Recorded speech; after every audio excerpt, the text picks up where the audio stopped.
You ready to do this, Patrick? I am ready. Punch it, Chewie.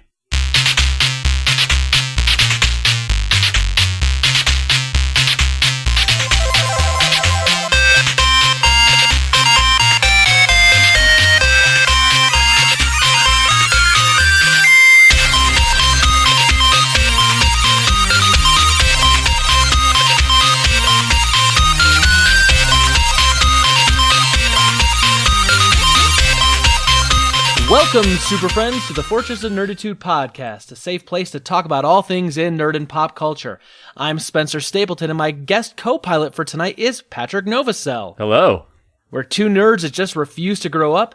Thank you for joining us. This is episode 121. 1.21 gigawatts! We release every Thursday morning. You can find us on our website, fortofnerd.com. We have links to iTunes, Google Music, Spotify, Stitcher, YouTube, and everywhere podcasts are available.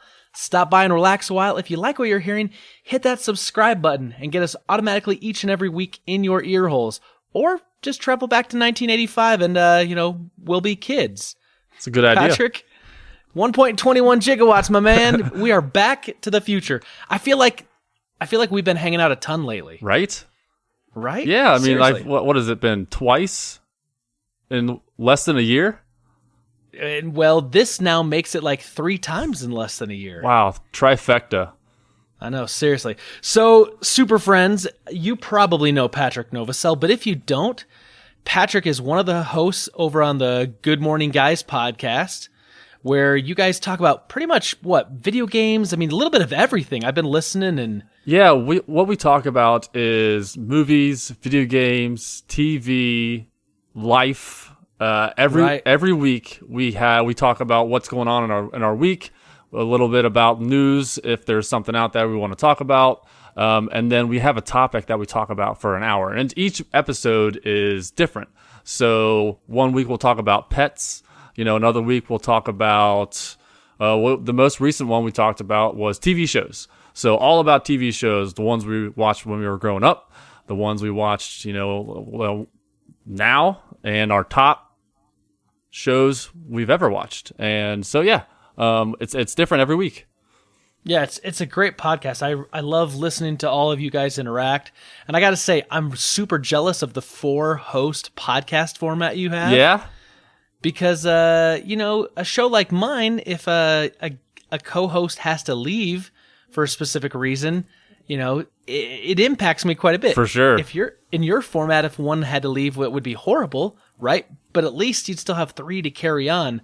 And so I'm a little jealous of you right now, man, I got to say. Yeah, it is very fortunate that we do have a 4-man podcast. And what's crazy is we've done 28 episodes so far, and all 4 of us have been able to be on all 28, which is mind-boggling. That's awesome. Because one of the hosts, Lucas, he lives in Brazil. So we've had a time difference for, 4 months, where it was a 3-hour time difference. So when we were recording at, say, 8:30 Eastern time, it was 11:30 his time.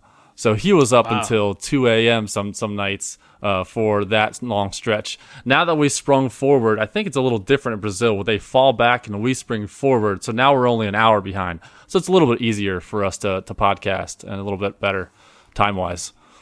Interesting. I mean, I figured that other countries kind of do their own things with the time zones and whatnot, but it's kind of cool that it gets closer for you guys considerably. Yeah, for sure. Well, cool. So what else is going on? Super Friends, I hung out with Patrick some at Disney World. We kind of knew that you guys were going and we were going around the same time, and we tried to make our schedules line up, and it looked like we were only going to have like one day that crossed over. And then my in-laws decided to join us for like the last 2 days of our trip, and they wanted to do Magic Kingdom and Hollywood Studios. So like we had to like flip our Epcot days and our Animal Kingdom days. And then it ended up being that the 4 days you and I overlapped, we were at the same parks every single day. I know, that was absolutely crazy. Every night we're like, all right, where are you going? Oh, we're going to the same park. We're going to the same park. And which was one of the crazy things is we went to Magic Kingdom one day, and we had texted back and forth saying, hey, if there's time, maybe we can hang out, grab a bite to eat or whatever. It didn't work out, but in Magic Kingdom, I mean, there's 10,000 people there at once. Right. And Easily. One of the big parts in Magic Kingdom was the carousel, and that's like the hub of Magic Kingdom. That's where you get to all the different places in Magic Kingdom. And so happens that I actually run into you in Magic Kingdom. How wild is that? I tell you what, like, I always try to avoid like the big hub. I try to take all like the little back shortcuts to kind of navigate the parks. Yeah. And it was one of those moments where Charlie said that we had a little bit of time, and he's like, Daddy, I want to go ride the carousel. I was like, all right. That means we got to go into the middle of the park where everyone's going to be, kind of trafficking through that area. It was like 3,000 strollers just sitting right there. Right. Easily. And so I'm trying to put my stroller down. I put the stroller down. I'm kind of running back over to my family, and I hear, hey, Spencer. And I turn around. I'm like, Patrick. Like, it was crazy. I was like, how is it that just happened like that? Like, what are the odds? Yeah. So yeah, that was a lot of fun. I really enjoyed that. And I got to say, I totally thought and I've planned every night. I was like, I'm going to call Patrick. Let's try to hit up the freaking arcade we got in the hotel, and let's play some games. But man, my kids just like wanted to stay out as late as possible. And then of course, by the end of the night, they're just like a raw nerve. And so like, the whole like dad part of it, like getting them back, trying to get them on the bus, get them situated, get them back asleep. And then it's like 10:30. I'm like, text you. I'm like, hey man, if you're still around, I mean, I can, but it's like, and then I was like, secretly, I'm like, please say you're too tired. Please say you're too tired, because I'm exhausted. Yeah, usually I was asleep by the time you got back from the park, because just walking around for 12 hours a day, it really drains you. And then when you have to lug around a couple kids and make sure that they're fed and they're happy, it really drains you. So by, 10 o'clock, I was already asleep. So I didn't look at was able to see your text until the next morning. Yeah, which didn't really hurt my feelings much. So you're good. So you're back home now, and what's going on, man? Oh man, work has been killing me. I've been working, 10, 12-hour days. Been working on the weekends. We had a layoff in late last year, and so there's been a lot of stuff that we have to do to keep the business going and things like that. So it requires me to put in a little extra effort, extra work, extra time, which is fine, but it is really, really, bringing me down a little bit, because I'm tired at the end of the day, and I'm not getting home until 6:30 at night. I only see my kids for an hour and a half before they go to bed. Now I don't do that every night. I'm able to get out of work early enough, because we have like a little bit of a work-life balance at work. So if I need to get out early for whatever reason, if I need to take my daughter to dance class or be home because my wife's got a meeting at church, I do get out a little bit early. So it kind of evens out a little bit, where I come home early and I stay late other days. But yeah, work has been killing me. So when I do get home, I just want to sit down and do absolutely nothing. So what I've been doing is I've been, watching some TV. I play a lot of video games. Right now I'm into this Apex Legends. It is, it is one of those battle royale games. I am a battle royale connoisseur. Anytime a battle royale game comes out, I am all over it. And when this game dropped and it was free, it ends up being actually fun. I am all over it, and there's been like over 50 million players playing it right now, so there's not a shortage of games that I can get into. So I've been playing a lot of games. Right now I'm playing Resident Evil 2. I'm a huge Resident Evil fan. I have played every single Resident Evil game that has ever existed. And Resident Evil 2, back in 1998, that was one of my favorite Resident Evil games, if not my favorite. So when they announced that remake, and it's so beautiful. New actors, new voice actors. See, I'm not a horror guy when it comes to movies. So like when the Resident Evil series came out, I was like, zombies looks horror-ish. Nah, I'm good. And I've never touched it. Just never touched it. Oh no, so I'm the exact opposite. I love the thrill when I'm playing the game and I'm running around a corner and a zombie comes and grabs me. I do get chills and I kind of scream a little bit, but I live for that. I live for that. How do you thrill. scream a little bit? Is it like and then you're just like done, like you cut it off quick? Yeah, it's pretty much like that. Yeah. Okay. And then back to business, back to shooting zombies. I like how we made that sound like the most non-manly scream possible. Both of us. Yeah, I mean, when the zombies coming after you, how can you not? How do you scream like a man? Yeah, you got a good point. The Last of Us was hard for me because I loved that game, but there was times I'm like, no, Yeah, no. There was a lot of that kind of Shoot him in the head. yeah. Hurry, quickly throw that Molotov cocktail, burn. Exactly. Yeah. So but anytime I can unwind, I'm playing video games or watching TV with the wife for sure.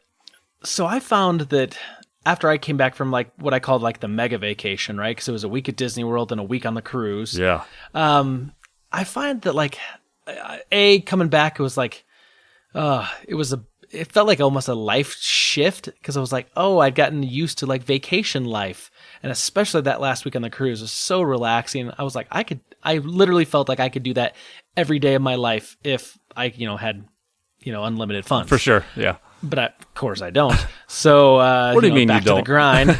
Yeah, I'm just I'm not Scrooge McDuck. I'm not swimming in money yet. Anyway, but I got back into the work, and it's like just feels like a mountain of work going on. And I have not touched my console. I have not played a game since I've been home from vacation. It's been like 2 weeks now. I intentionally downloaded Apex Legends because I'm always on the hunt for a good battle royale. And I thought Fortnite was going to be it because it was the big one. Everyone was playing it. And then I realized that I just hate the whole concept of like building. Yes. I get it. It's defensive, but I just hate the whole concept. It's like, be a shooter. If that's what you're trying to be, just be a shooter. Oh. And I like the look of it, but I couldn't get into the building. And I don't have an Xbox, so PUBG was out.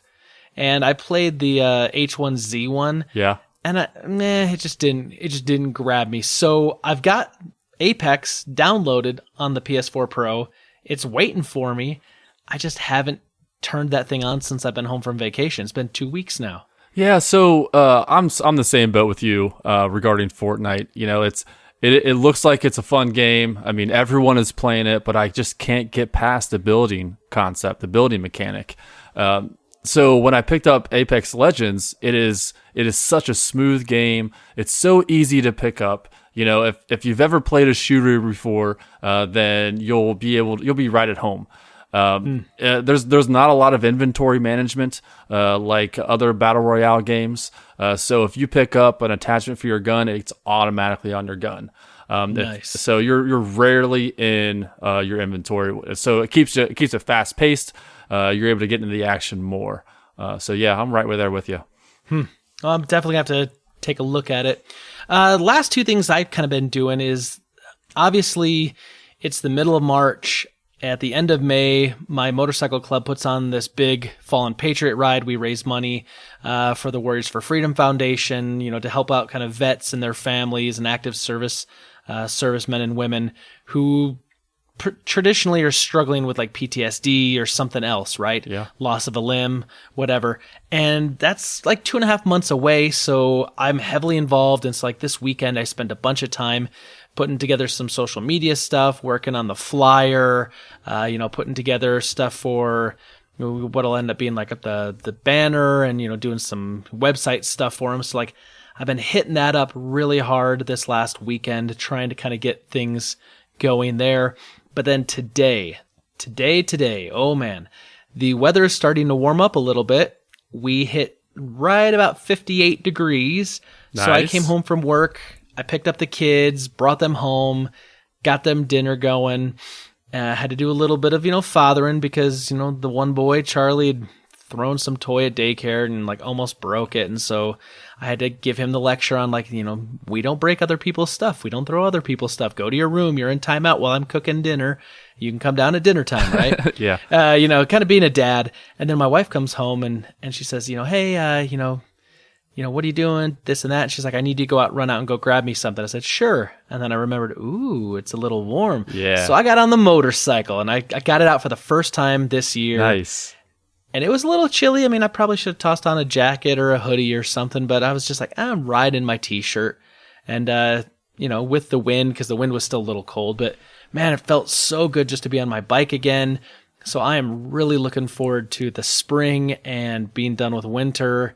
I don't know if you guys got hit with that cyclone bomb, if that ended up hitting you guys much, or we had. I mean, it's in Cincinnati. In the morning, it can be 30 degrees, and once like 5 o'clock hits, it can be 80 degrees.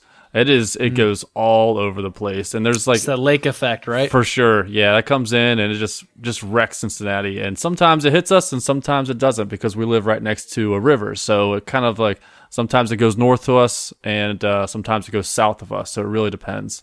So we usually get the outskirts of that for sure. Yeah, yeah. So we didn't get it, so it's kind of warming up here, and I'm hoping that trend keeps holding because I'd like to get some serious time on 2 wheels pretty soon. Yeah, awesome. That would be nice. Anyway, Super Friends, that's what's going on with me. What do you think here, Patrick? Should we kill some Bothans? I think we should kill some Bothans. I always have to let you know, many Bothans died to bring us this information. Rest in peace, you Bothans.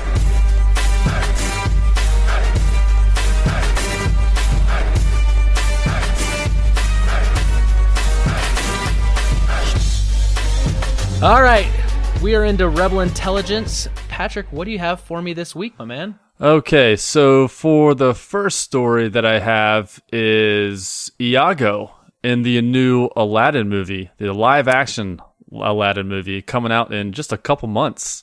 Right, yeah. And a little background, I am a huge Aladdin fan. It is my number one Disney movie of all time. Of all time. So I am super, super pumped about this Aladdin movie coming out. So this news story that I have is Iago, the parrot for that Jafar has, is not going to be voiced by Gilbert Gottfried. Thank goodness. Yeah, that's probably a wise move. He's actually going to be voiced by Alan Tudyk. Oh, yeah. Yeah, so Alan Tudyk is from Firefly. He's from Dodgeball. Yep. Wash. And he's most recently Hey from Moana. Right, which I think is funny because when I saw that he was the voice of that, I'm like, really? That seemed like a lot of work there, but maybe it was. It just seems like such a big name to get for like a chicken. A chicken. I'm just saying. I don't know. I mean, I don't know what he's going to do with that. If he's going to put his own spin on it, if it's going to be like a parrot sound, like Gilbert Gottfried's voice was, or if he's just going to make it his own. I'm hoping that he makes it his own. Was Gilbert Gottfried really doing a parrot voice, or was Gilbert Gottfried just doing Gilbert Gottfried? Well, I mean, I'm just saying. Yeah, I mean, I get it. Yeah, but I hopefully he puts his own spin on it, and he's one of those characters that is going to kind of steal scenes a little bit. I feel like it's going to be one of those characters. But yeah, I guess we'll see.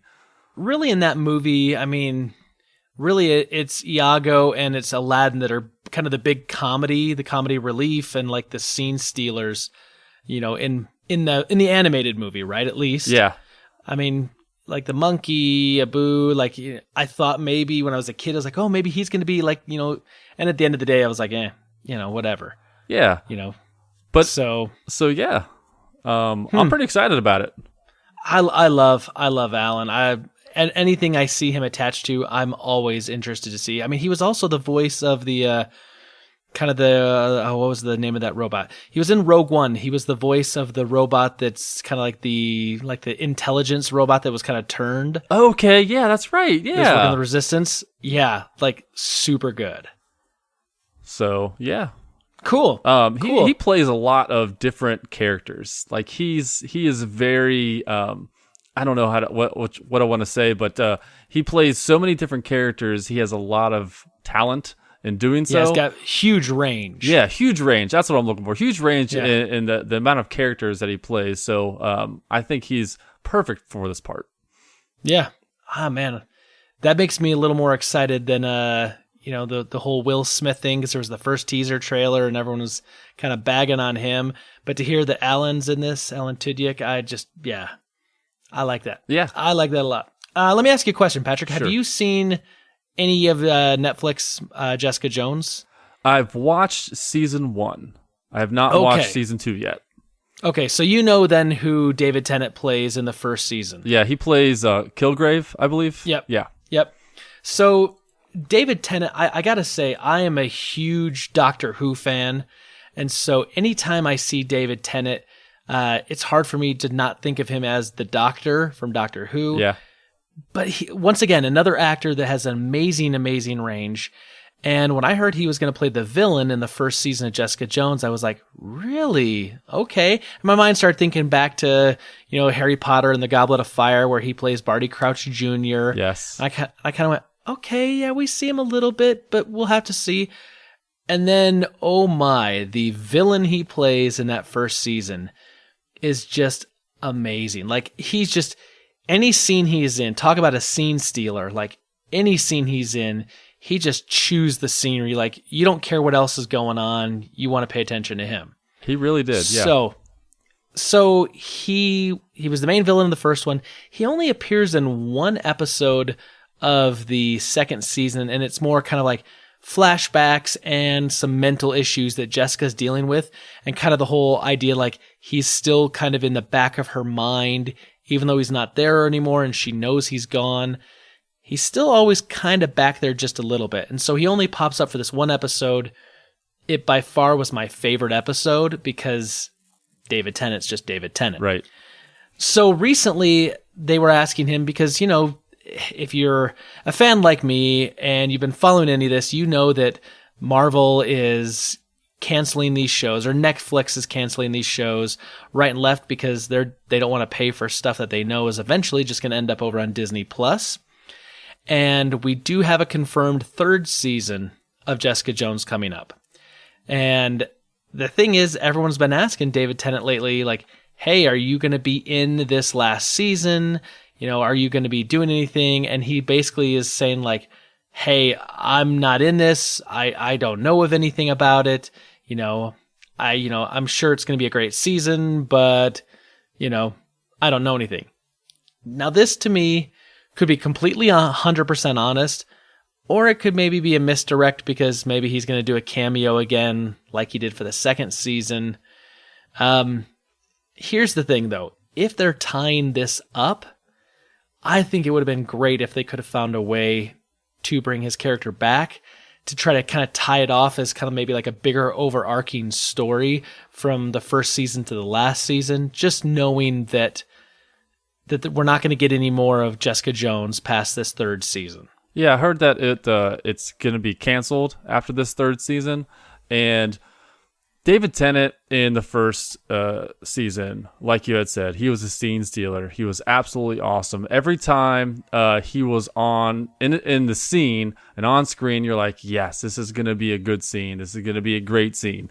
And it's funny to hear that he was only in one episode in season 2. So if they're going to tie it up, I feel like he's going to have to come back in some way. It's going to be some sort of, like you said, misdirection, because they always do that. You can never trust someone who says they're not going to be in a movie or whatever, whatever they're going to say about TV shows and such. I feel like you can never trust that. I would say a few years back, maybe you could trust that a little bit more. However, with some recent changes, and specifically like with the Russo brothers, with some of the Marvel movies they make, like they film stuff that they know they're not going to use, but they film it for the marketing department to use. Yeah, those jerks. And so it's like, come on, man. Yeah. It's like that, like, and then also like, I also go back to Rogue One. When they filmed that movie, they had a policy where like they would spend like 15 minutes to half an hour every day just filming stuff, just to film stuff, to try things out, to see, what looked good. And there was this shot of Orson Krennic where like he's like kind of like walking on like water and his cape's kind of flowing out behind him. And you get the impression like maybe he's a Jedi, maybe he's got some sort of special powers, something. And that was in the trailer for the movie. Yet not in the movie at all. It doesn't happen. It was just one of those things where they filmed it. Same thing where Jyn Erso kind of like looks back and is in that real dark hallway that kind of like lights up as it gets closer to her. Yeah. And then it shows her. Like that was like the signature shot from the trailer. Yeah, it wasn't even anything for the movie. It was just kind of shot just to shoot it. Right? Yeah. So now I'm always a little hesitant about, actors or trailers because, there could be some shenanigans going on, Patrick. But that's awesome. I absolutely love that they're starting to do that stuff where they show scenes from in a trailer for a movie that's not going to be in the movie. It leads itself to a little bit of a mystery. So you don't know what's going to happen. Did you see Ralph Breaks the Internet? I did, yeah. So there's that little scene where at the very, very end, they show like little baby Moana. And they're like, Mommy, this had a scene that they showed in the trailer, but it wasn't in the movie. Because that little scene was in the trailer. Uh-huh. And like that didn't come up in the movie. And so my wife leans over. She's like, hey, what about that little scene with baby Moana when, and then all of a sudden, like mid-credit scene that pops up and she's like, oh, never mind. I'm like, dude, they're just trolling us. They are trolling us now. And it's pretty funny. So anyway, that's all I got on that Jessica Jones one. Cool. Well, my next story, I kind of want to go back to Aladdin. Surprise. You do love this movie. I really do. It is awesome. Let me ask you before you do this. Go Like, ahead. do you break it down? Do you say like, here's my favorite like Disney movie from like the kind of we'll call like the gold era, like the older ones, and then here's kind of like the silver era, like the 80s, 90s, and then do you have like a favorite one kind of like in the kind of current crop, or is it just like you have one of all time of all Disney movies across all genres, and it is Aladdin? So I've never actually thought about that.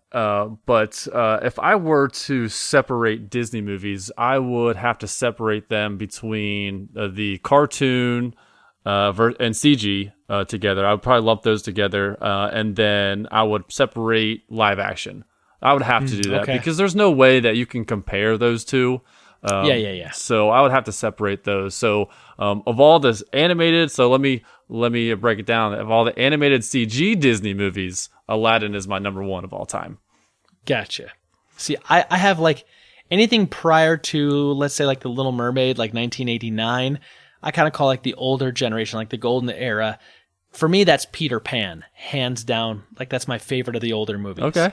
But then anything, like I say, from like pretty much 1989 Little Mermaid up to like around the early 2000s. It's what I call like the silver generation. It's kind of like, most of my childhood. And by far for me, it's Lion King. But like now I get into some of like the newer stuff, and it's a toss up for me between Moana and Coco. Like those movies were just, for me, just fan freaking tastic. They both were. Yeah. So, which don't get me wrong, like I'm not saying like I'm better because I picked different things or you're wrong or I'm right or anything, because I don't, because like Aladdin is a fantastic movie.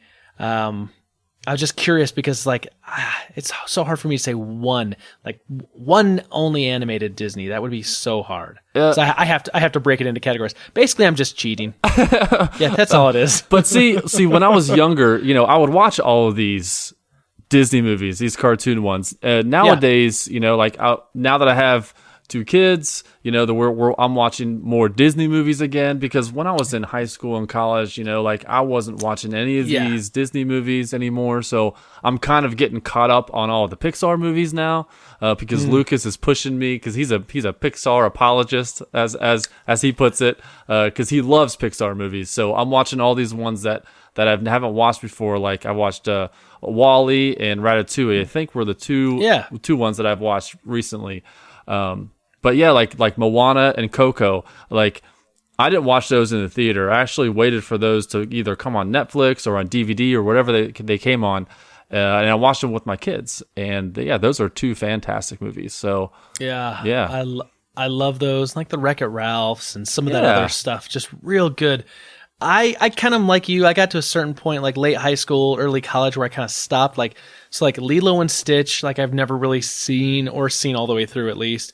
Pocahontas, Mulan I have, but that took me a number of years. But like there's kind of those like very, very late 90s, early 2000s. I kind of just, that's almost kind of like a dead spot for me in my Disney movies. Yeah, for sure. Same thing for me.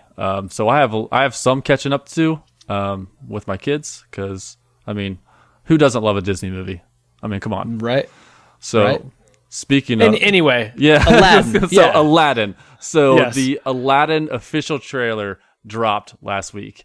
And oh my goodness, it gave me chills watching Will Smith take over the reins from Robin Williams as Genie and seeing this. I don't know who Aladdin is. I don't think I've ever seen him in any other movie before. So I kind of like that. Whenever there's a new movie coming out that is well known and they're remaking it, I actually do enjoy seeing characters or actors that are playing characters that are someone I haven't seen before. Right. Like I don't want to see like one of the things like Ben Affleck when he became Batman. What I really wanted is I wanted a no name because whenever you say I wanted a no name like the new the Star Wars movies. You know, episodes 7 and 8 and 9. You got Rey. Who is pretty much a no name in my world. I don't know who. I didn't know who she was prior to her becoming Rey. So I really like that. I really like people being no names. So him being a no name, I have no preconceived notions. I don't have anything that I've seen him in. So I'm just gonna go in and enjoy him for being Aladdin only. You know, the interesting thing is I don't think any of the other casting outside of Genie and Iago are big names. Like the person playing Jafar, Princess Jasmine, Aladdin. Like I don't recognize any of those actors, which I think you're right. I think is fine in a story like Aladdin, because realistically, you need someone that's going to do a voice actor for Iago. So you'd want to find someone that's a big name in the voiceover world, but maybe not necessarily like, you know, a massive name. Like you wouldn't want to like, you know, go hire, you know, oh gosh, pick someone huge. Like you wouldn't want to go hire like Benedict Cumberbatch to voice him, even though he'd probably kill it. Sure. Because he's a bigger name, he's going to command more money, right? Yeah. So Alan Tudyk's not going to command as much money necessarily for the role, so help keep your cost down. But he's a fantastic voiceover artist and actor. Yeah, he is. But you got to spend the money for a big name for someone to play Genie. Yeah, and that's where Will Smith comes in. That's where Will Smith's one of the biggest names on the planet, right? Yeah. Let me ask you a question. I know that there was a teaser trailer where they barely showed just a hint of Will Smith, maybe like 3 seconds of him. And then there was all this like backlash online saying like, you know, he doesn't look like Robin Williams or he's not going to sound like Robin Williams. How do you replace Robin? Blah, blah, blah, which I kind of like just kind of tuned out because it's like, okay, we got it. If Robin Williams was alive, I'm sure they would have approached him, but Robin Williams isn't. So we can't do anything about that. If we want to go forward with Aladdin, we have to do someone else. Then the full trailer comes out and you actually see Will Smith and he's doing some singing, he's doing some dancing, he's kind of hamming it up. How do you feel about the casting of Will Smith as the Genie? So Will Smith as Genie is okay in my eyes right now because I haven't seen the movie. And there's no replacing Robin Williams. There's absolutely no way you can fill those shoes and live up to what Robin Williams did as Genie. So you can't really compare the two. So I really don't know how to feel about Will Smith becoming Genie until I actually see the movie. So Will Smith, I mean, he's a big name. He's going to bring in more people to come watch this movie because he's such a big name. It's like, okay, Will Smith is going to be the Genie. So he's got to put his own spin on it. And you know Will Smith, he's going to have his own spin on it. He's a character in and of itself or himself. So he is going to put his own spin on it. So I really have no, I don't sway either way on that. I don't get the internet hate. I mean, actually, I get it because people are trying to compare him to Robin Williams, and you just can't. Yeah. No, I agree. I think you got to judge him on his own merits in this film, and you just have to say, like, we couldn't get the original guy. It's just not going to happen. So let's just take this for what it is. Comparisons are inevitable. They're going to happen, but I think that it's wrong to do that in this circumstance. Yeah.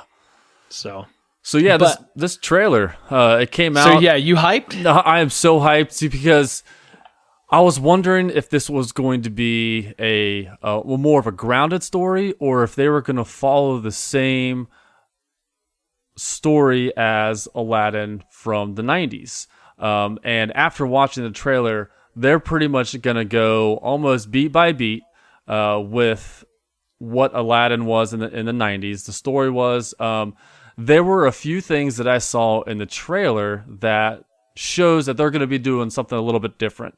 Kind of like what they did with Beauty and the Beast. They have pretty much 90% of the story, and then they'll make a couple liberties with the story. But one part in the trailer, you see Aladdin. He's running on the rooftops with Abu. And in the background, you see a huge Iago. I mean, this Iago is like, I don't know, maybe 100 times bigger than what he actually is, chasing after Aladdin on the rooftop. So I know there's going to be a little bit of a difference because in the 90s Aladdin, Iago didn't get big like that. So Iago's been working out for the last 30 years. So I don't know if that's going to be something. I'm assuming Jafar has the lamp or something like that to where he can get Iago that big.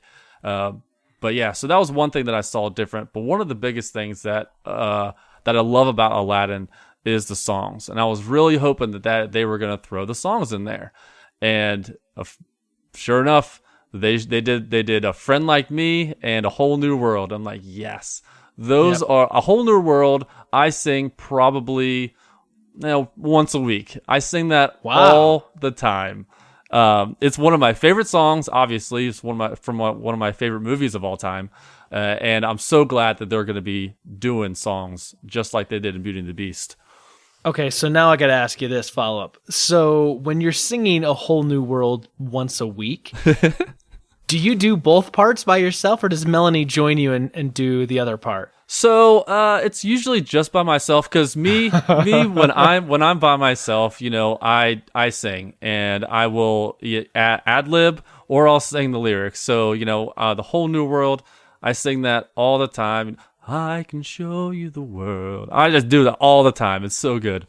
I imagine that you're like, in my mind, you're like changing the lyrics for your kids as you're like trying to feed them dinner. I can show you the carrots. I can give you a plate of peas. That sort of thing, and just kind of carry on. That's exactly what I do. Yeah, exactly. Nice. Nice. I do that stuff too. And my kid's like, Daddy, that's not how it goes. I'm like, you be quiet and you eat your peas, or whatever it is, I don't think my kids have actually eaten peas, but I was scarred as a child eating peas, so I don't want to get into it. But I got a tear. Okay, we're rough good. childhood. Okay, well that's cool. I'm excited too. I don't know that I was a huge fan of the whole Disney let's remake our animated stuff at first, but I'm starting to warm up a little bit to it. Also knowing that we're now hitting some of the movies that I really love, like Aladdin. I know there's going to be a Lion King. I know they're going to do a Mulan. Gosh, they announced a bunch of other stuff they said they were just going to do. I think they're doing like a Peter Pan, but some of these, though, are going to go to the new Disney streaming service. But I know Aladdin's a big theatrical release. Lion King's a big theatrical release. Yeah, so it's funny, thave doing a live-action Lion King movie, but is it really live action? Yeah, what do you call it, right? Super CGI action? I don't. Yeah. Yeah. But that one looks good too. It does. I love that movie.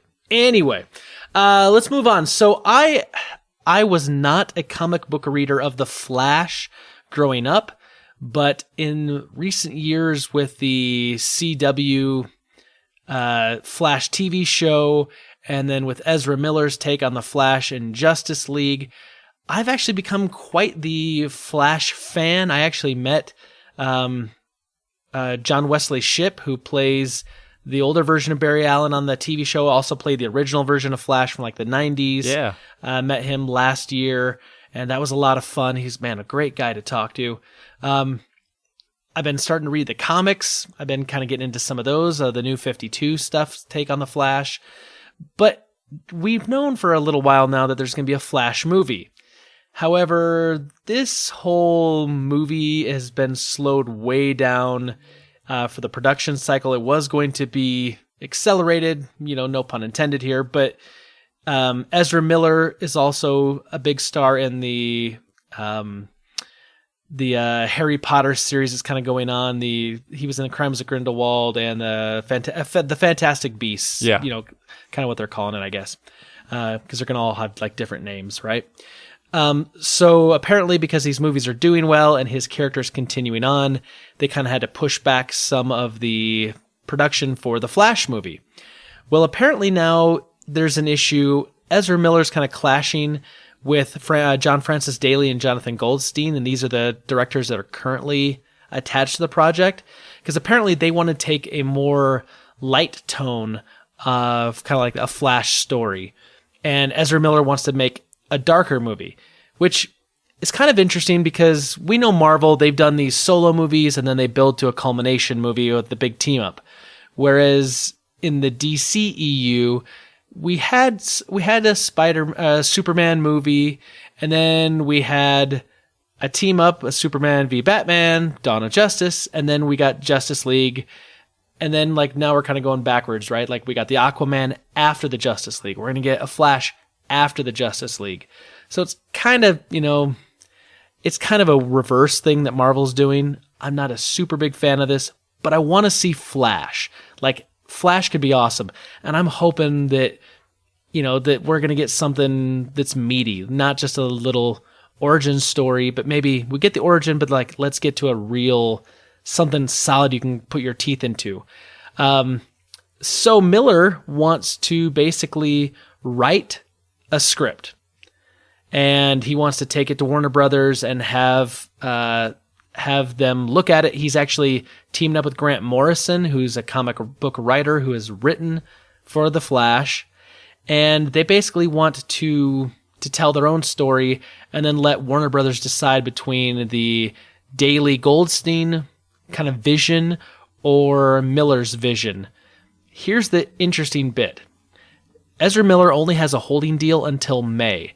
So if they can't reach a direction by May, he can basically bounce out and say, I'm done. Oh, and he can step away from the character. Oh, another character gone from the DCEU if this doesn't happen.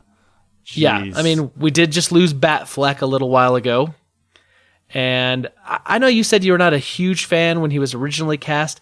I actually wasn't either, but I've grown to really appreciate kind of the older version of Batman that Ben Affleck has portrayed. He's not my favorite. That's Michael Keaton. Yeah, always. Yeah, but I've enjoyed it enough. Like, it hasn't been a detraction from the character. Ezra Miller, though, I think plays a good Flash. My only one hope in all of this is if this doesn't happen, if they don't like Ezra Miller's script, if Ezra Miller does bounce, get Grant Gustin. Get him. Yeah. So I was never into comics. I was never into superheroes other than Superman and Batman. I knew nothing of any of the other characters. So all of my knowledge is from the Flash TV show. Right. And Grant, he does such a fantastic job in that role. I think they actually wanted him to be at the Flash before Ezra Miller got the role for that. What they're doing with the whole DCEU, they're kind of going, like you said, backwards. I think they're going way too fast. I think they got that Justice League movie way too fast. Because how long did it take before we got an Avengers movie? How many movies did we have to get in? Six Iron movies? Man, Iron Man 2, Incredible Hulk, Captain America, Thor, and then I think it was the sixth movie, Avengers. Yeah, I think they should have done the same thing. And because they went so fast, you have people that are like, okay, this is Who's Cyborg? This makes no sense. It makes no sense. They're going way too fast. Why don't we have an origin story? So they kind of did an origin story of sorts for Cyborg in Justice League. But it was just way too fast, and people are not really enjoying the DCEU the way it is going. And having, I mean, I don't know how long it takes to write a script, but can he write a script in 2 months? Enough to where I don't know. I mean, maybe if it's just like an outline, right? Like if he's like, here's the basic story I want to tell with some of these beats, and I want to make it kind of this kind of mood to it and this kind of feel. Maybe that's what he's trying to do. I mean, because obviously you're right, he's not going to be able to write an entire script in 2 months. I mean, unless he's currently not working and that's all he's doing day in and day out, then maybe. Yeah. But I don't know. He wants to make it darker, and that's exact opposite of what I'm looking for. I wanted to be more lighthearted. Like he was so lighthearted in Justice League, and for them to go straight from a lighthearted Flash to a darker Flash, it kind of seems like it doesn't make sense. Well, maybe he wants to tell like the Flashpoint story, right? Which is a darker story, right? Everything that you've kind of come to know, and he changes one thing in the past and then it changes everything else for the future. I mean, that's the cool thing about the Flash is the whole, I'm a sucker for time travel, but the whole time travel aspect and the ability to like manipulate around things and change things, could have some serious consequences. And maybe he wants to kind of do that more versus like let's just, do a Eobard Than, backstory and just kind of, have a reverse Flash there and just kind of make it light and whatever, but like let's do something, so something I do now maybe impacts the other movies somehow. I don't know. Well, I think the Flashpoint storyline as a movie would work super well with where DCEU is right now, because if they do the Flashpoint, then Ben Affleck out as Batman is okay. Makes sense. Yeah. That's what I'm thinking. You reset the DCEU using a Flash movie, doing Flashpoint, and then you can build your stories again and start from the beginning with new actors. Build it the Marvel way. I know DC fanatics are going to hate me saying that, but do it the Marvel way. It works. It works. It's formulaic, and people are going to say, well, yeah, blah, blah, blah. But you know what? That's going to make a lot of money. You can make successful movies easier than they have been doing. Well, that's why Aquaman was so well received, and it was so much better than the other DC movies because they did the Marvel approach. They did music, they put in the right music, they put in the right actors in there. They did all the scenes like it looked like a Marvel movie, and it worked. So why not do it again? Why try to fix something that's not broke?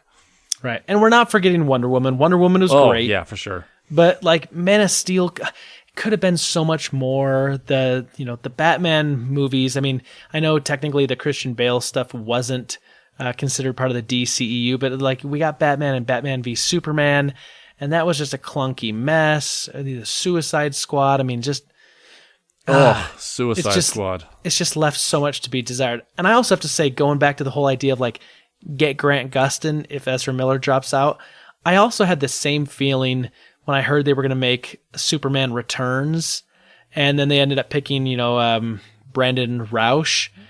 And at the time I was like, freaking get Tom Welling. Tom Welling. Yeah. Get Tom Welling, please. And then they didn't do that either. So DC has kind of a history, though, of kind of keeping their movie verse separate from their TV verse. Yeah, it makes sense, but yeah, Superman Returns, it wasn't Brandon Routh's fault that movie fell flat. That was just a horrible story. Yep. And also, I mean, they dubbed Christopher Reeve dialogue over Brandon Routh. So, I mean, I get it. I know what they were trying to do, but anyway. So Ezra Miller, buddy, I'm pulling for you. I really am. I hope it goes well. Just, I know you listen, but we talk. You know that already. Okay, so let's see. What else do you have for me, Patrick? I want to talk about James Gunn getting rehired.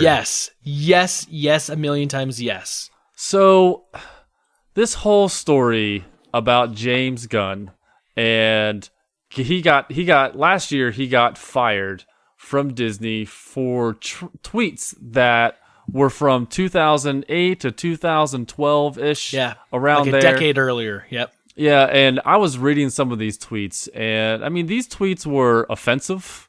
They were inappropriate, and I get it. So they kind of wanted to distance themselves from these tweets from James Gunn. So they fired him. Said he's not going to be directing Guardians of the Galaxy 3. We're going to get someone else. And then news story comes out last week that James Gunn has now been rehired, which is crazy, by the way. I'm so excited. Where they had pretty much done a whole 180 about the entire situation. So I did a little bit of digging, and I was like, how in the world did they decide to rehire this guy? And so I was like, okay, the only reason they would have had to rehire James Gunn after all these tweets that he had done over like a 4 or 5 year span is pretty much how he carried himself after he got fired. What he did is when he was fired, he pretty much deleted or got off of social media, did not converse in any social media in any which way. He was very, I don't know how, he made a public apology. Yep. Like I said, he discontinued all social media. He never badmouthed Disney. Apparently he had gotten some assistance, some help, some training of sorts to how he should respond, how he should carry himself in the future. And I think Disney saw that and saw like, hey, this guy's actually a nice guy. His tweets were like they were inappropriate. They were seriously inappropriate. But he never defended himself. He said, hey, this was a mistake. I should never have done this. I own up to my mistakes. I'm accountable. You should make me accountable. And then they saw that and said, okay, maybe we should think about rehiring this guy. You know, I think you're right. I think that's a big part of it. I also think that Disney, because they are such a family-oriented, family-friendly based company, right? Like that's their image. That's the image they go after. There was this online campaign, to bring up these old tweets. I mean, these tweets were like 10 years old. People had talked about these tweets before, and he'd been apologizing for them for years prior to when this came out, saying, you know what, I was a different person back then. I was trying to garner attention, trying to make a name for myself. What I wrote was inexcusable. I was just trying to rankle people and whatnot, but I shouldn't have done that. And he'd been saying that for years. And he said that Disney was aware of those when they hired him, but they knew that this was well in the past and all this. But we live in this culture now where people try to go back and drag up old stuff and get people fired and like make a thing of it. And so I kind of felt at the time, and I still feel now, that it was just a bit of a knee-jerk reaction by Disney in order to protect their brand, protect their image. Sure. They had to immediately sever ties and say, okay, because this is big and it's kind of controversial right now and there's a lot of uproar, let's just cut ties. Now we move forward to this year. All the things you said, plus I also want to add in there that I know that a lot of the big name stars that are in the Guardians of the Galaxy all kind of came out to his defense, saying like, this is not who he is now. Right. We should give people a second chance. We should, not judge people by one thing they did or something they did, so long ago, but we should judge them by who they are today. And I think all of that added on to, his absence from social media and everything, just all kind of culminates into this. And you could also tell, if you kind of read between the lines, it looks like Disney had been kind of, consider bringing him back for a number of months now. Yeah, I heard about that. It wasn't like a snap decision, but it had been kind of quiet. They were talking, kind of seeing how things were going. I got to say, as a fan, I am over the moon about this because James Gunn is a big part of the reason why those first 2 Guardians of the Galaxy movies were super successful. I mean, he's kind of like the heart behind that script writing and the directing. And to hear that he's going to come back is great because we also know that this is probably going to be the last Guardians movie with this original cast because of expiring contracts. We could see some shakeups, and so I'm glad that it's going to be in his hands. Yeah, it is nice to see that he's going to complete the trilogy. But I mean, like me, I always give people the benefit of the doubt. I believe that we're not perfect. Nobody is. We're gonna make mistakes. It's just pretty much how you learn from your mistakes. So I'm excited that Disney has given him a second chance. Hopefully, he has learned from his mistakes. And he was genuine in everything in this. And he carried himself very well throughout this entire thing. So giving people second chances is something that I believe in, because you got to learn from your mistakes. Now, if you're gonna make another mistake, third chances are hard to come by, because fool me once, shame on you. Fool me twice, shame on me. So I want to see him. I want to see him do it again. And I'm glad that he is. But yeah, we're not perfect, and I'm glad that he's learning from his mistakes. Yeah. Yeah, I agree with you 100%. The last thing I had is kind of in the Marvel world as well, and we'll talk about it a little bit later on. But there's some big news that just dropped this last week. One of them being the Avengers Endgame poster, and the poster I looked at and I saw, and I just kind of went, "Yeah, this looks great. This kind of seems in line with the other Infinity War poster." Kind of didn't, give it much of a second thought. And then all of a sudden, like, my Twitter's blowing up and people are saying, like, "Hey, have you seen the controversy? Have you seen what's going on?" And I was like, what is going on? Like, why is this thing still trending? And so I flip back over and I look, and everyone's kind of bent out of shape because all of the actors that are pictured on the poster are on the top billing. So it says like their names like Robert Downey Jr. and, Chris Evans and, all the people, Chris Hemsworth, Mark Ruffalo. Everyone. Mark Ruffalo. Yep. Everyone's named up there except for Denai Guerrera, who's, plays I can't remember her name. Okoye or something like that? Okoye, yeah, Okoye. Okay. She's, from Black Panther. She's on the poster. Now, she was in the bottom credits, so she was on the underbilling. She just wasn't on the top billing on that poster. And so a lot of people are saying like, "Hey, you've got a lot of people here. Everyone else on this poster is on the top billing. Why is she not here?" And Marvel made a quick about face and said, "Hey, this was just an accident in the marketing department. She was always intended to be up there. This was not a slight. It was, just a mistake." And so they immediately, like within a couple hours, they'd re-pushed back out the poster with her name on the top billing. And the interesting thing about this is that I'm glad that Marvel did this, because that's the right call. I mean, if you got everyone else, on the poster that's up top billing, definitely she should be there as well. But the only thing that's interesting about this is that this is all for the digital media. That's great. What about all the print material? Because that they had to make these big posters and these big stand-ups to go to all the movie theaters. My guess is that image is already there. These have already been printed and they're being shipped and on their way to AMCs and Cinemarks and, movie theater houses around the world already.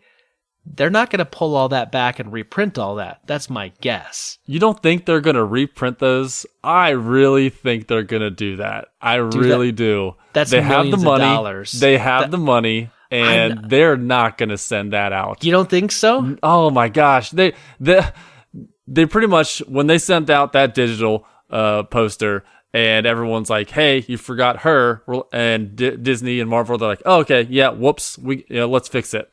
And yeah, if they put posters up around movie theaters coming up, and it's closer to the event, and they don't see her name on there, there's just going to be I think there's going to be even a bigger uproar. Like, what are you doing?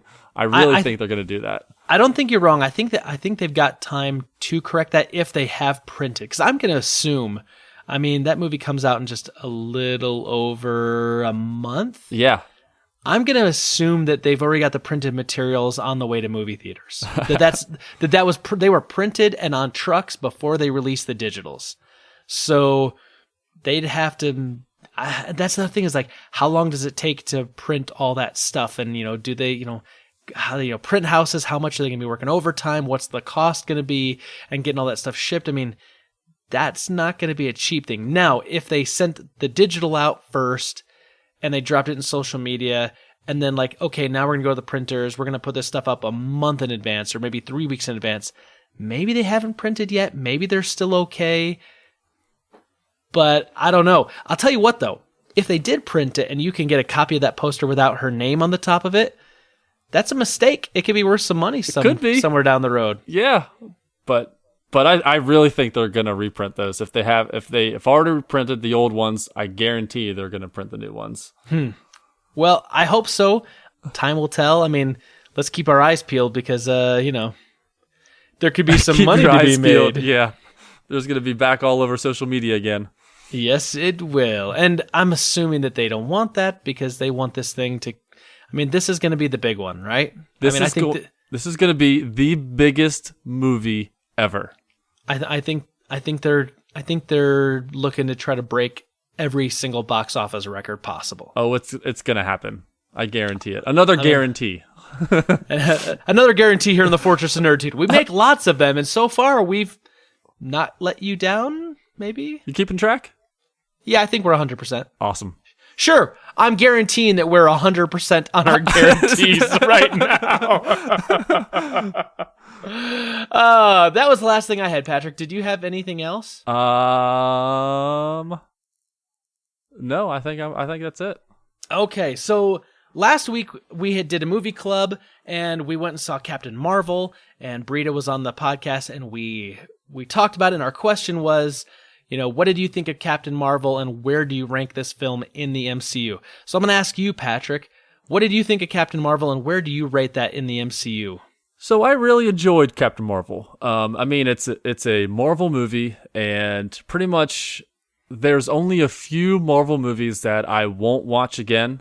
Those are like the Thor: Dark World, Iron Man 2, the Incredible Hulk. That I mean, it's part of the Marvel universe, but yep. And I mean, it's not really considered. It's only because only because Tony Stark, Robert Downey Jr.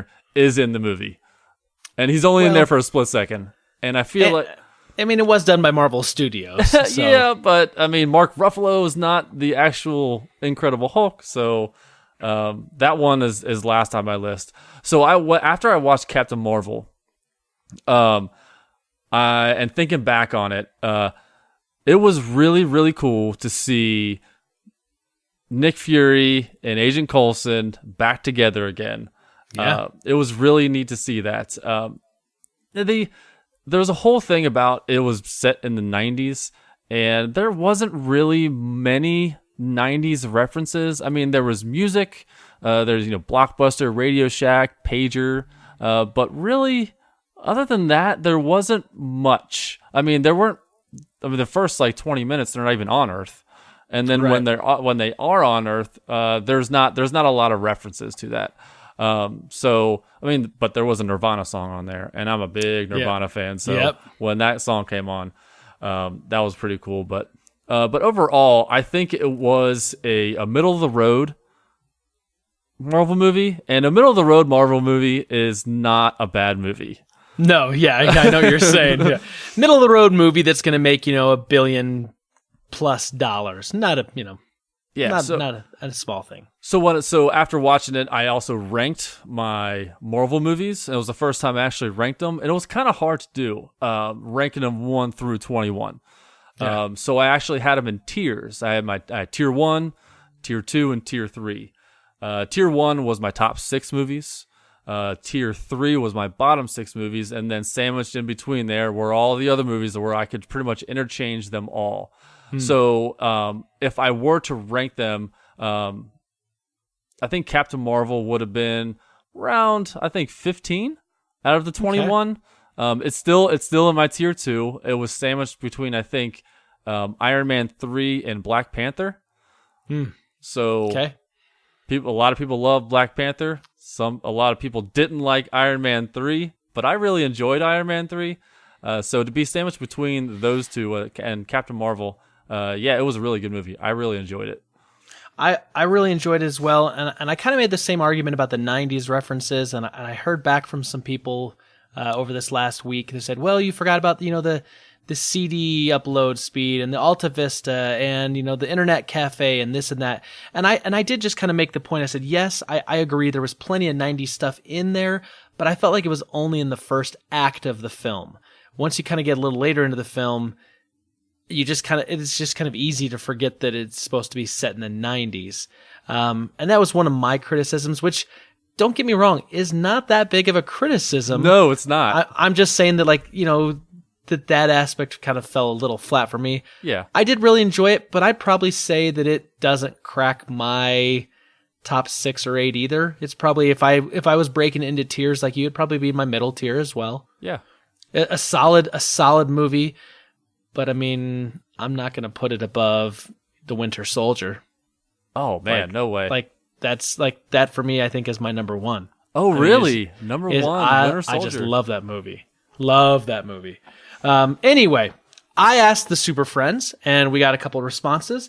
And so we're going to go to email like we always do, and this is fordofnerd@gmail.com. You can reach us. This is Peter Christensen. So buckle up. This one's a little lengthy, but we'll get through it here. He says, Dear Nerds, I wasn't that excited about the Lord of the Rings TV show, but the stuff you read helped. There's so much good TV that I refuse to let myself get excited about anything specific that's not out yet. Which makes sense. I get that. He says, it's safe to assume that whatever's in Disney's entire library, in quotes, it won't include Song of the South. I agree. I feel like that film will definitely not be included because Disney has pretty much distanced itself from that movie and will never reprint it or do anything with it because at the time they're trying to show that time period, but obviously it's sensationalized some and it's definitely not politically correct in any way, shape, or form. Yeah, and what's crazy is after going to Disney and going to Magic Kingdom, Splash Mountain, riding Splash Mountain, that was, other than the song, the iconic song, I knew nothing about the Briar Fox or the Briar Bear or anything like that. And I enjoyed that ride. And so it kind of made me want to watch the movie. And you pretty much cannot find it anywhere unless you pirate it or... Yeah, talk to me after. I know where you can see it. Awesome. There actually is a website that I think you can watch it on that it streams. Okay. But still, it's kind of that same idea. Because that movie was sold on VHS for a long time, but it does kind of show the Reconstructionist era of our country and the way it handles certain things. You just can't do it now. So I get it. Anyway, he says Black Panther made $2 billion last year during Black History Month. Captain Marvel is making $1 billion plus during International Women's Month. What Marvel $1 billion month is next year? I don't know, Peter, but I'm sure whatever movie comes out in April of this year is going to be $1 billion plus, and maybe April will be International Marvel Month. Oh, I mean, we could do that, right? I like it. I like it. Yeah. He so says, what are the movies that are slated to come out? That's the thing. They have not. We know we're going to get a Guardians of the Galaxy 3. We know there's going to be another Doctor Strange movie, and we know we're getting Spider-Man Far From Home. Right. Other than that, it's pretty mum. They're not talking a lot. We don't know a lot. So we don't have any slated movies for Marvel in 2020? Other than Guardians, if that comes out in 2020, which I don't think it might come out in 2021. Yeah, it might be 2021. I know they're going to do a Captain Marvel 2, but that probably won't be 2020. So I don't really know. I think they're being really, really quiet. My guess is they've got stuff in the works, but they're going to wait for Endgame to be over. And then probably like at D23, the big Disney event, they'll probably release and like, here's what's coming out. You're going to get, another Guardians of the Galaxy, or you're going to get another, Doctor Strange has been in the works for a while and we've just been keeping it really quiet, or or you're going to get like a Hawkeye movie, or, it'll be something. Could be the not Scarlet Witch. It could be the Black Widow movie. Oh, yeah. Because, that's been in talks for a while, too. But yeah, you're right. They're probably pretty mum about it because Endgame is pretty much going to... That's the focus. I think it's going to change the landscape of the Marvel universe. For sure. Peter goes on. He says, regarding Captain Marvel in the 90s, I don't think the 90s looks as different from today as earlier eras did. Most of the social change has come from the internet, social media, and smartphones, which don't leave a big mark on the landscape. Also, they allow smaller communities of interest stay cohesive over a larger area. This means trends aren't as pervasive, but they can hang around a lot longer. Zoning laws, meaning that, with some exceptions, cities and neighborhoods haven't changed a lot except to become safer, cleaner, and more prosperous. Even cars today don't look that different from the 90s. But overall, the 90s in Captain Marvel felt like when a character does a crazy accent for the first third of the movie and then stops, but the impression stays with you. He says, I think Captain Marvel is one of the weakest MCU origin stories. She's a cool character with cool powers and the right attitude, but because of the amnesia storyline, she's boring and vacant for the first half of the movie. Iron Man, Thor, the Guardians of the Galaxy, Black Panther, etc. all start as immature versions of themselves who then grow into their responsibilities. Captain America gains the strength to match his heart, Hulk his own separate problems, but Carol Danvers starts as a blank slate, and it's hard to shake that impression later in the movie once she's awakened and fun.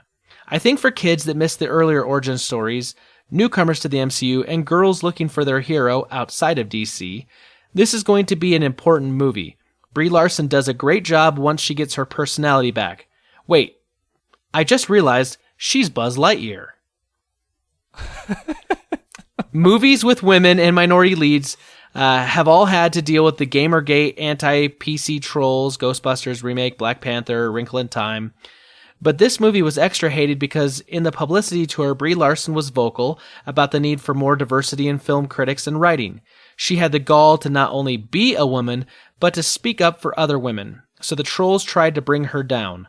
Fortunately, by now, the studios and media companies are sick of this crap and have made slight rule changes to make sure that this tiny, loud, angry minority doesn't get to dictate the conversation.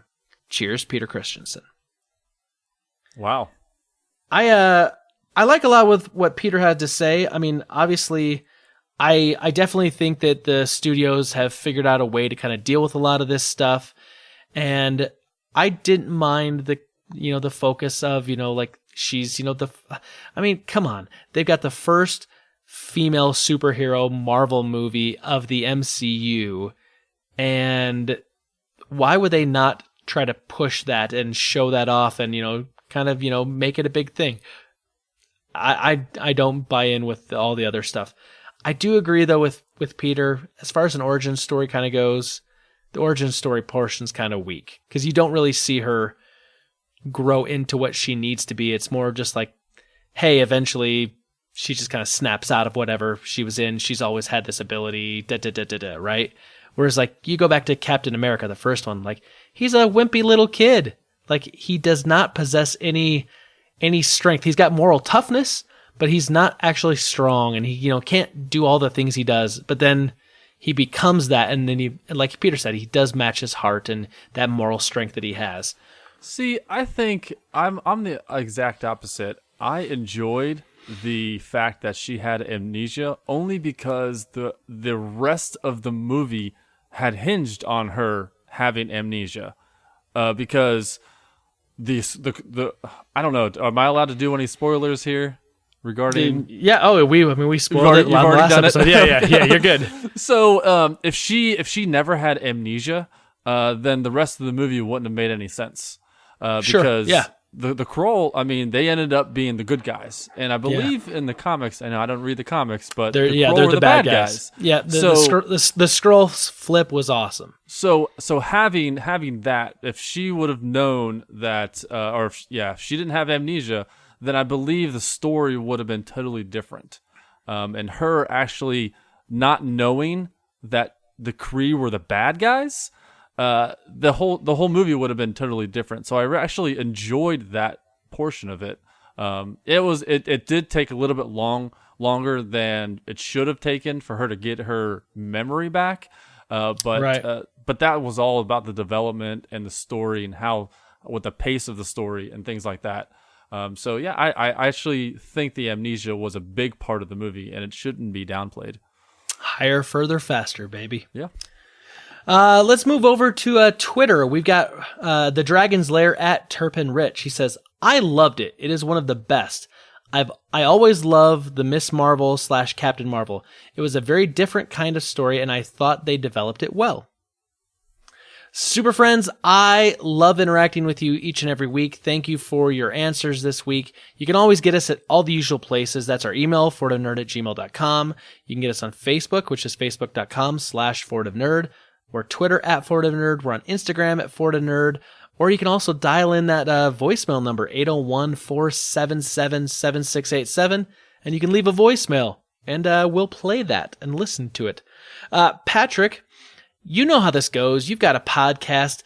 If there was something our super friends could do for us today, what could they do for us to help us out? They can leave a review. See, you know this. This would be amazing. 5 stars. Leave a positive review. Yeah. Get us connected with you. 2 thumbs up, 5 stars, 7 widgets of wonder. Whatever it is on whatever platform you're on, whatever the maximum is. The maximum. That's what we want. Also, tell a friend, right? Exactly. Tell 2 friends. And then have those 2 friends tell 2 friends. You see what I'm saying? It's a pyramid scheme. No, it's not a pyramid scheme. I love that. So Patrick, we kind of brushed by it, but something else happened this week, and this is kind of our discussion. We didn't just get the poster for Avengers Endgame. We also got that old trailer, the full trailer. Yeah, we did.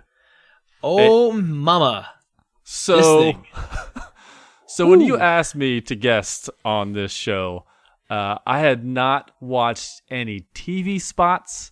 I had not watched any trailers. I knew nothing about, I'm on Twitter and I use my restricted words that I won't see so I don't get spoiled, because one of the big things about me is I hate spoilers.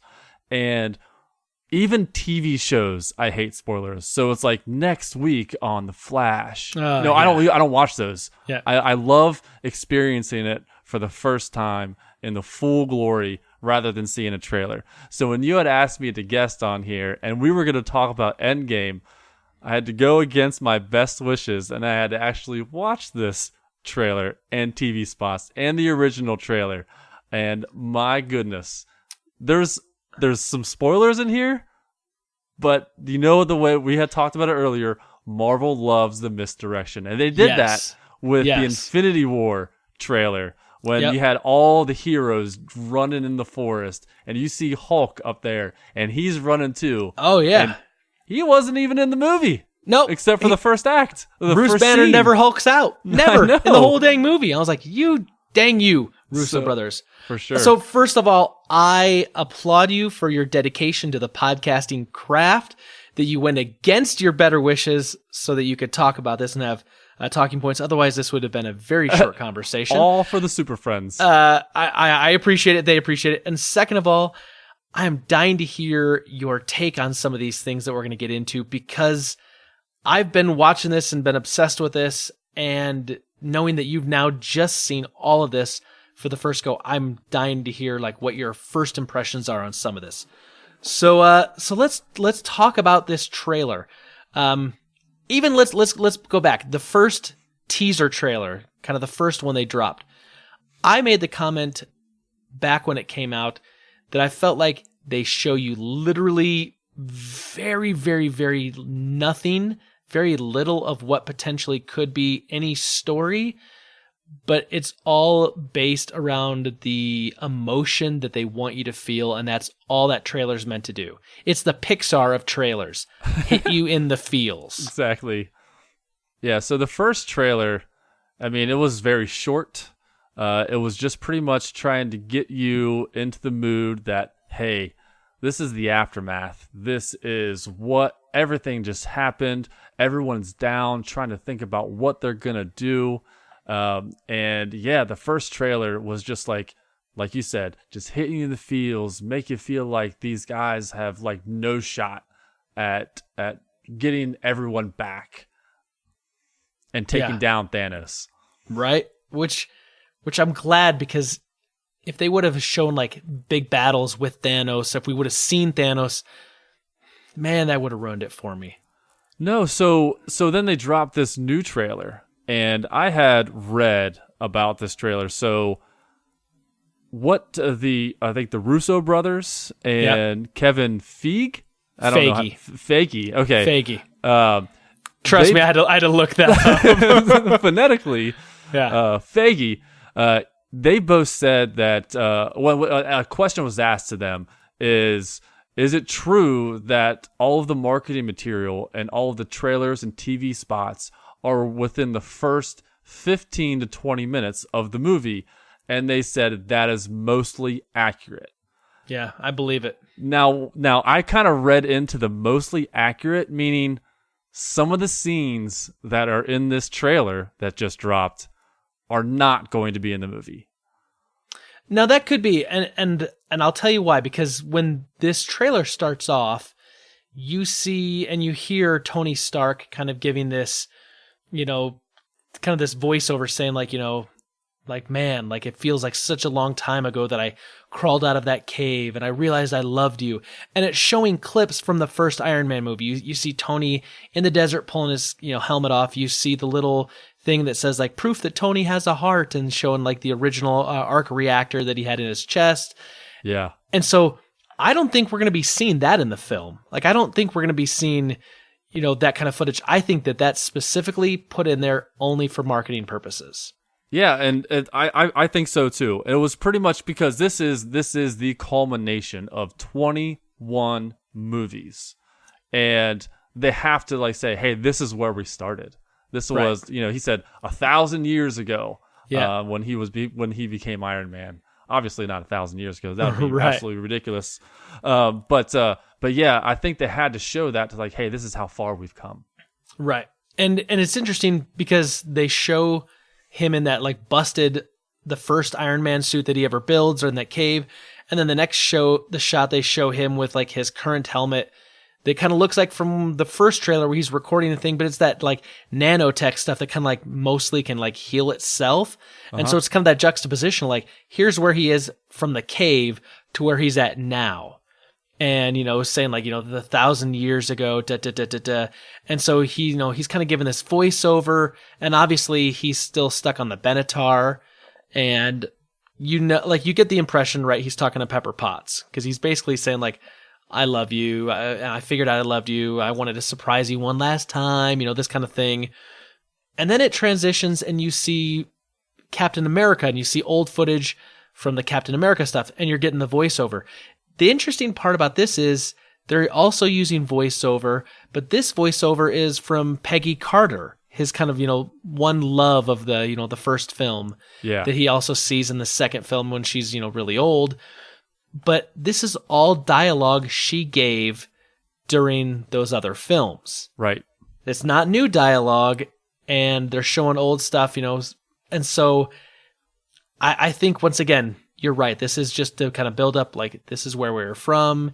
Here's where we are now. Then it jumps kind of over, and we see Thor kind of like looking back, and we're seeing some of, old footage from some of his movies. What is interesting, though, is that it sounds like the Thor voiceover is actually, I think, dialogue that is from this film. Interesting. So because he's talking about people like watching them and like looking directly at them as they like, disappeared or whatever. So I kind of, like whenever Marvel does their trailers, and they always leave clues in there. Mm-hmm. And people are going to be reading into them so much. And one of the things when the voiceover was during the Captain America with Peggy Carter, she said something as we can't go back in time, but we can like start over, something like that. And that start over part of what she says makes me feel like something's going to happen where they can actually not necessarily go back in time, but start over somehow. Is that an alternate universe? Yeah. It's so interesting. It's definitely the clip where she's kind of talking about like how he's got to start his life over again. Yeah, after he's been thawed out and unfrozen, which you can't unfreeze something, you can't unfrozen something. Never mind. My wife will correct me later. But yeah, it's kind of she tells him something like the world's changed. None of us can go back. We can just do our best, and sometimes all the best we can do is just start over. Like that's like I think pretty close to like what she says. Yeah. And that all takes kind of place during the events of Civil War when she passes and all that. I do like though that they kind of show some stuff that maybe looks like it was from Age of Ultron or around that time period with Hawkeye and his daughter, and like that's kind of part of this. So it is kind of building up on the whole, like here's where we came from, now here's where we're at. This is after the snap. Right. And I think we're going to get some time jumps because I do think we're going to get some time shifts because what we see in the trailer, I think has been a while after the snap. I don't think it's like a week after. I'm thinking like this thing looks like it's maybe a couple years after. I think so too, because there's a scene with Hawkeye and he is teaching, I'm assuming his daughter to shoot a bow and arrow. And you can kind of see in the background that I think it's his kids, and his kids look a little bit older. And so, years have passed since the snap. No, it's got to be at least 2 years, if not more. Well, the other thing too that makes me think that this is a couple of years after the snap also is the scene with Scott Lang with Ant-Man, because obviously, if you've seen Ant-Man and the Wasp, you know that he was in the quantum realm when the snap happened. Right. And when he gets out of the quantum realm, you see it a little bit in this trailer. Like, he's on the street and you see him looking, and there's these kind of like missing posters. But these missing posters look old. They don't look like they're brand new posters that have just been posted up. They look like they've been there for a long time. And I get the impression that they're probably posted all over the place, because remember, we're not just talking about like half of the Avengers disappeared. We're talking about half of the population of the entire planet has disappeared. Exactly. So when he's looking at those posters on that telephone pole, he's looking like, what is happening? So I think that scene, if that ends up being in the movie, right, is him coming out of the quantum realm for the first time, and he's not knowing what is going on, because in the background you see that this house is garbage everywhere. Yeah. There's vines going up the house, so it hasn't been taken care of for quite some time. And the funny thing is like, I'm not sure, but that kind of looked like the house from the first movie, like the house like where his daughter lived and his ex-wife. It may not be, but it looked kind of similar to the layout of that house. Because I remember there was like a driveway that kind of went up a little bit, and it was on the left-hand side, I think. So, I mean, I don't know. Maybe I'm looking way too much into it. But, I think it's a time jump. I think there's a time shift. We get that scene where you actually see Black Widow and Hulk, Natasha Romanoff and Bruce Banner and, Captain America, Steve Rogers, all kind of like sitting around headquarters, and it looks like they've been there for a while. Also, the hair has changed dramatically for Black Widow. Like, her hair is longer and different colored, whereas like it was like short and blonde at the end of Infinity War. Yeah, I noticed that. Like, I think she has 3 different hairstyles in the entire trailer. So there is definite time jump. So there is some time jumping around. So let's kind of talk about some of the things we think may be happening based off this. So obviously, they do give us where we're coming from, and I think that's all marketing. I really do. Now, we talked a little bit about Scott Lang. He's going to come out of the quantum realm, and he's going to kind of have to figure out what's going on. Obviously, we see the little bit of the humorous part from that first trailer where he shows up and they kind of like, yeah, is this old? And they're like, no, this is happening like right now. So assuming they just thought he was gone, right? Yeah. And then he's going to show up, which is fun. Scott Lang, man, I mean, he's definitely comic relief. I love his character. I'm all about that. We get a shot of what looks like Tokyo with a Quinjet flying in, and you get to see Clint Barton Hawkeye, except he's all kind of changed. He's not wearing his normal kind of Hawkeye stuff. His head's kind of shaved. He's got this weird kind of like mohawky thing going on. I didn't read some of the comics, but everyone's saying that this is kind of his look when he drops the Hawkeye personality and becomes this personality called Ronin, where he's more of kind of like an assassin vigilante, sort of, maybe. Like Arrow? Kind of. I mean, kind of like DC's Arrow. At least that's kind of the impression you get. And it looks like Black Widow's like hunting him down, trying to find him, maybe like bring him back into part of the fold. My question is, last time we saw him, he's hanging out on the farm. He's with his family. He doesn't want to get involved. It's part of the deal he made with the Sokovia Accords. What do you think has driven him to taking back up this kind of life again? I mean, like something. I don't know, but something has to have happened to his family. That's the only thing I can think of. Yeah, something where maybe the snap occurred and his entire family is gone, and he's the only one left. So that's the only reason why he would leave his farm, leave his house, leave his home, leave his family, is because they're gone. I was thinking about that too, but wouldn't that just make sense then if he had nothing else to like live for? He just find Natasha and join up with the others, because really he stopped working with them to be with this family. I mean, the only thing I could think of is unless like he blames the Avengers or something, and so like he's trying to just stay away from them and do something else. I don't know. Like there's a lot of questions there. So once again, we only got a little bit in this trailer of his story, so we'll have to see. We do get to see Rocket Raccoon hanging on the side of War Machine with some sort of gun, and knowing Rocket, like that gun's probably like the best gun ever in the universe. I really like this one shot we see of him. I love his character. I don't know we know he's participating in some sort of a battle. I can only assume it's some sort of battle against Thanos, but we don't know. I don't know. Rocket Raccoon, like War Machine. Do you think that's going to be like the new team up? Like maybe we're going to get a Rocket Raccoon War Machine movie? I don't know. So, refresh my memory. Why didn't we see Groot in this trailer? Is he gone? What happened to him?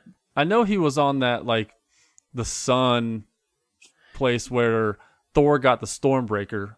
Right. Because it's just interesting to see Rocket on War Machine and rather than Groot. That is a good question, because I'm thinking back the last time we see Groot, Rocket, and Thor go back to the Nabadalir or something like that. Yeah, and they're helping to make Stormbreaker, and then I think we actually see Groot on Earth in Wakanda. Yeah, he's there. And I think the snap took him. I'd have to go back and check, but I think the snap took him. Okay, maybe that's why he's on War Machine then. Right. I'm gonna have to watch Infinity War again. Oh, for sure. For sure. I did the whole watched all the Marvel movies up to Infinity War. I'm not gonna do that again for Endgame. I'll just watch Infinity War and then go watch Endgame. Yes, exactly. I'm gonna do the same. Maybe I'd toss in Ant-Man and the Wasp and Captain Marvel. I don't know, but it was such a fun time to watch those movies all over again. It was. It so was. I kind of going ahead a little bit. We see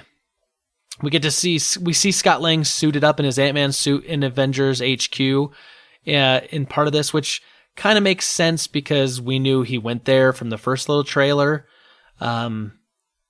I don't know what's going on there. We see Thor electrifying Stormbreaker. We see Nebula charging into battle. So there's a lot of these like little quick shots of like what looks like people prepping for a battle or getting ready to go into battle or in battle.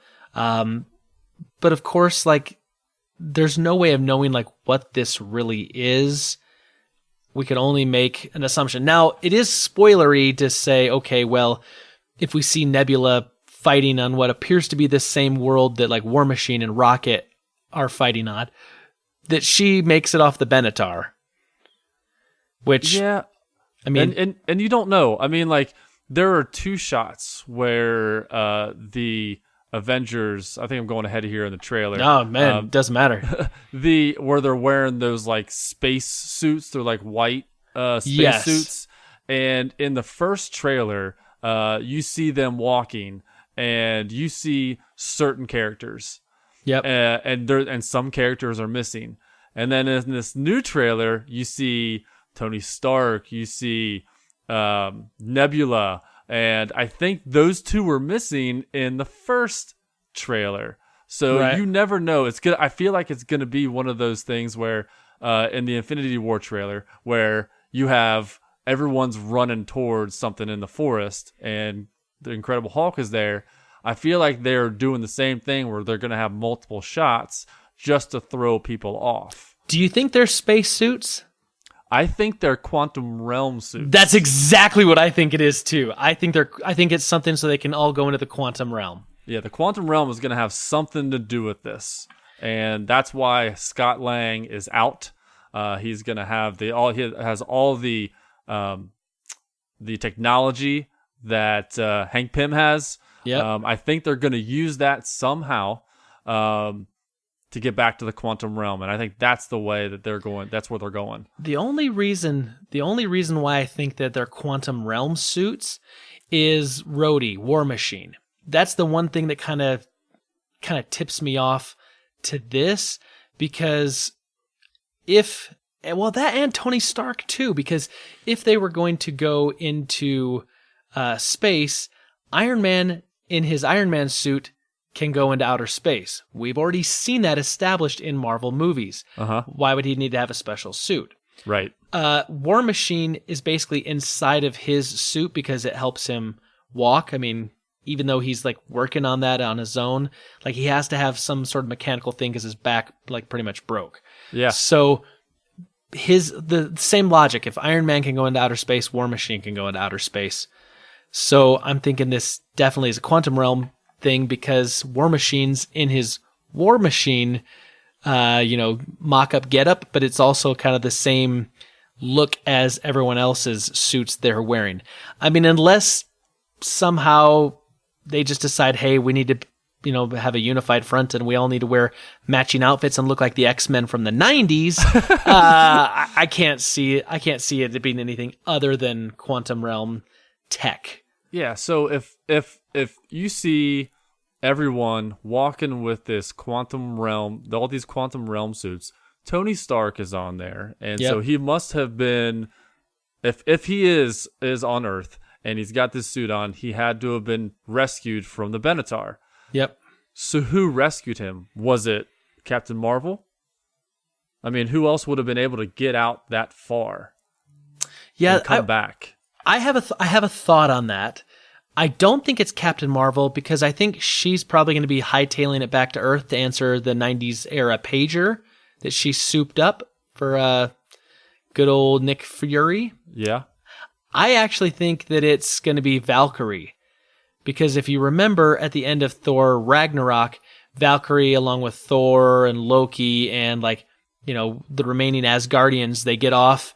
And they're on that ship that gets kind of destroyed by Thanos, but we never see the fate of Valkyrie. She's just off screen, and I've heard that she was in this movie.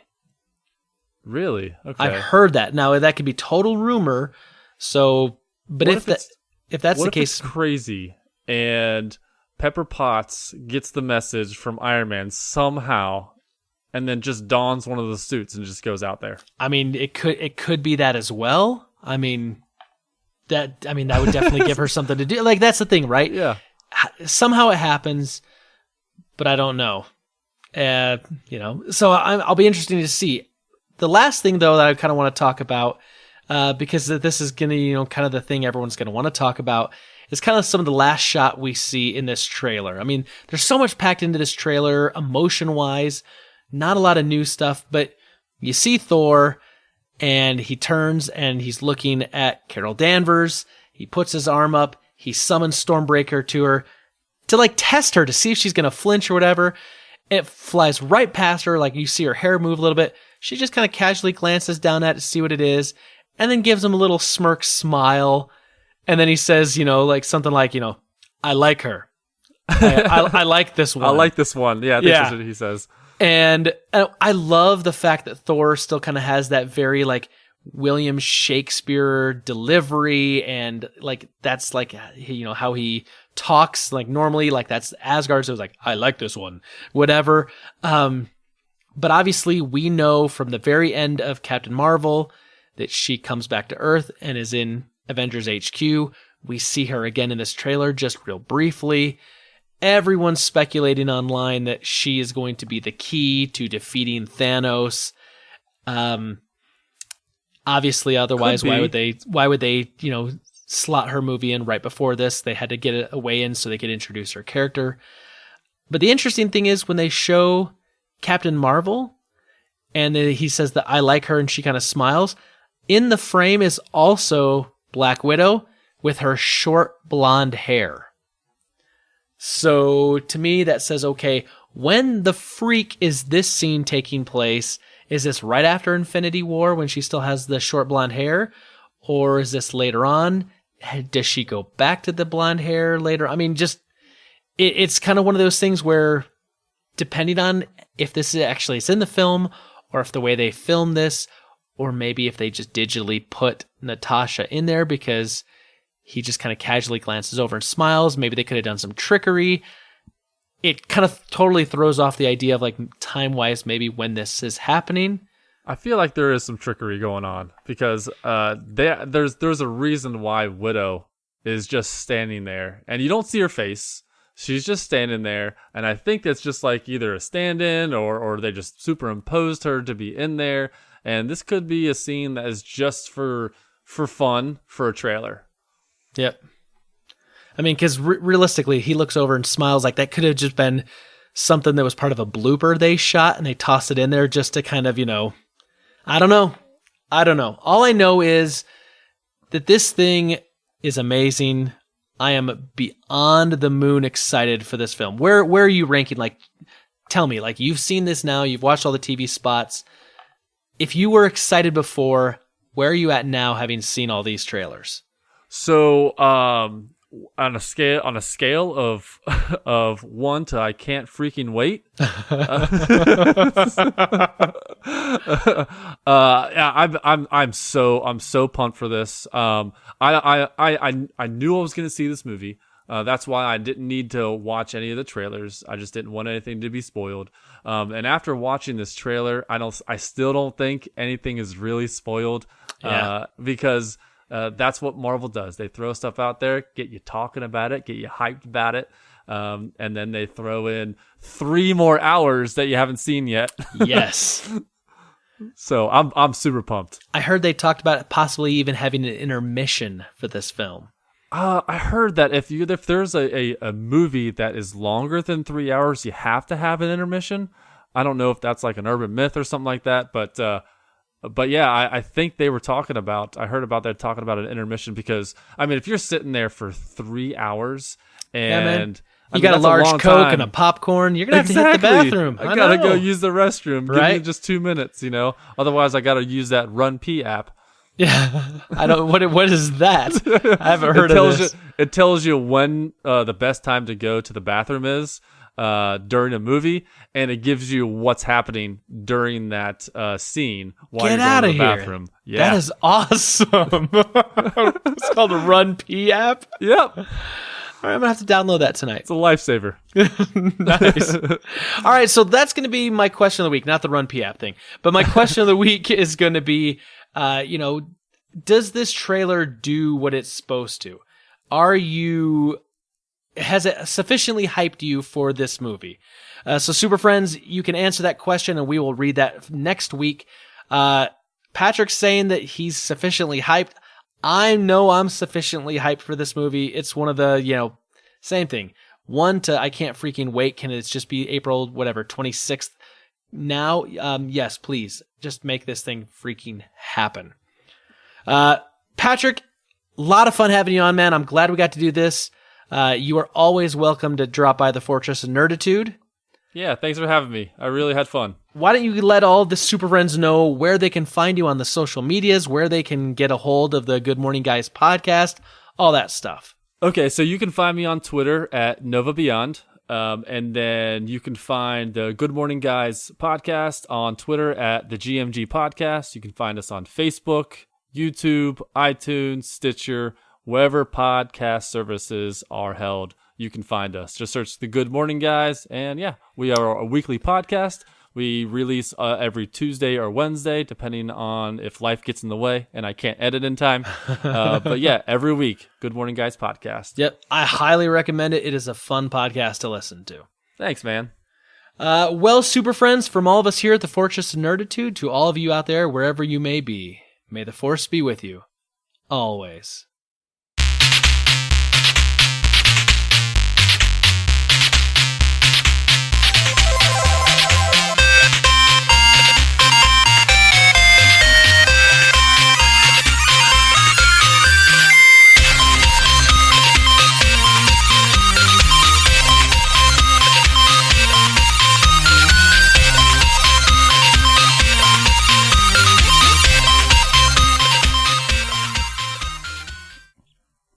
Recording now. Red leader standing by. Red 5 standing by. All right, let's do a mark in 3, 2, 1. Mark.